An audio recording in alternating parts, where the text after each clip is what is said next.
Hola amantes del misterio y la oscuridad. Bienvenidos de nuevo al canal donde la realidad se desdibuja y lo inexplicable cobra vida. Soy Crónicas del Horror y hoy los invito a un viaje a las profundidades de la paranoia con 3 historias que prometen robarles el sueño. Si son de corazón débil, quizá deberían apagar la luz y preparar una manta, porque lo que van a escuchar, les aseguro, se quedará con usted. Nuestra primera historia comienza en un pequeño pueblo, donde el silencio es tan espeso que casi puedes tocarlo.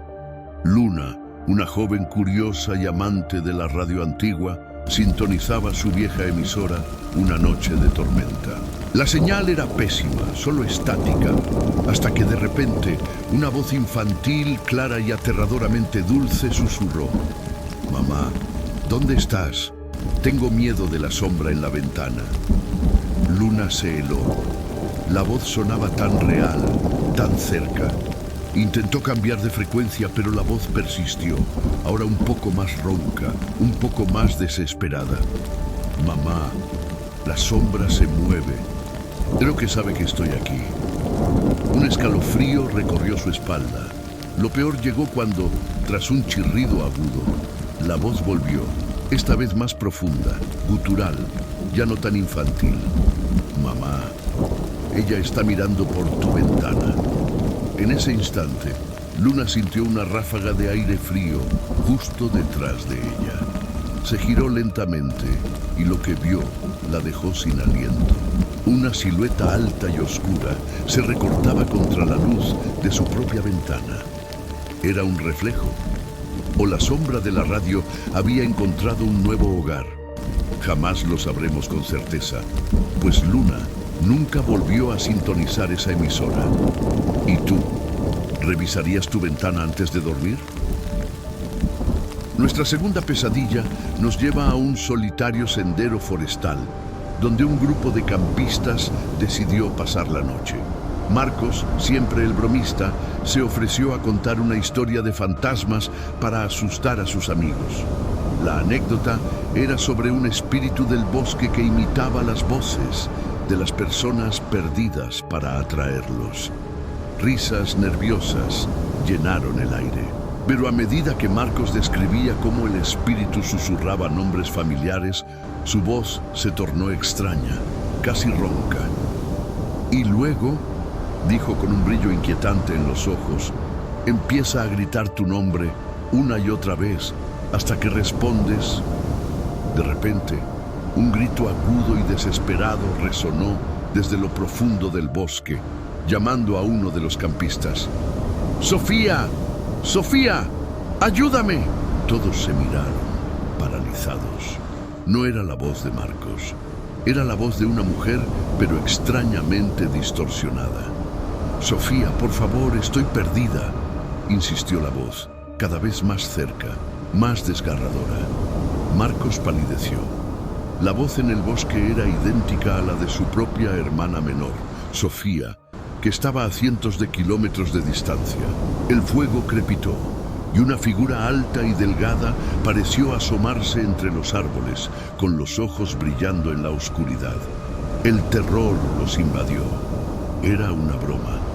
O el espíritu del bosque había escuchado la historia de Marcos y decidido llevarse a su audiencia.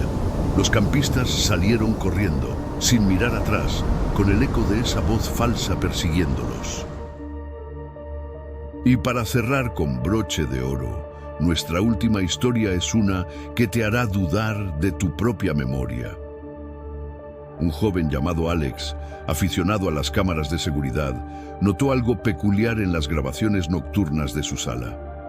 Un objeto, una pequeña figura, parecía moverse en el fondo muy de vez en cuando. Al principio lo atribuyó a un error del lente o la suciedad. Pero las apariciones se hicieron más frecuentes, más definidas. No era una figura estática, era una persona, pequeña, encorvada, que aparecía solo por fracciones de segundo en diferentes lugares. Una noche, mientras revisaba las grabaciones en vivo, Alex vio la figura. Estaba justo detrás de él, en el reflejo de la pantalla del monitor. Su corazón dio un salto. Se giró de golpe, pero no había nadie. Sin embargo, en la grabación que acababa de pasar en vivo, la figura seguía ahí, inmóvil, observándolo desde el fondo de la sala, con una mirada vacía. Alex rebobinó y reprodujo el clip varias veces. La figura aparecía y desaparecía entre los parpadeos del video, siempre un poco más cerca de la pantalla donde Alex se reflejaba.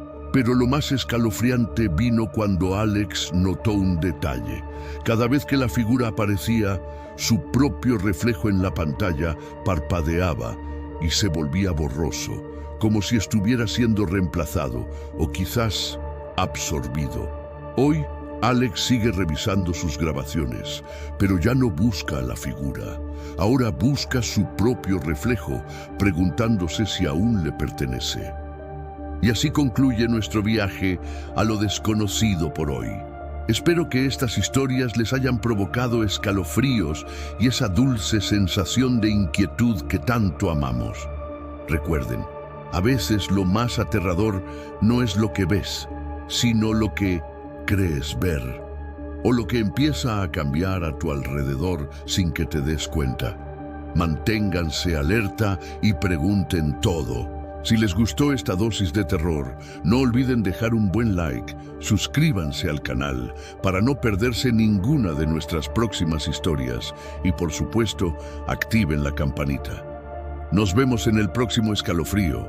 Buenas noches, o quizá no tan buenas.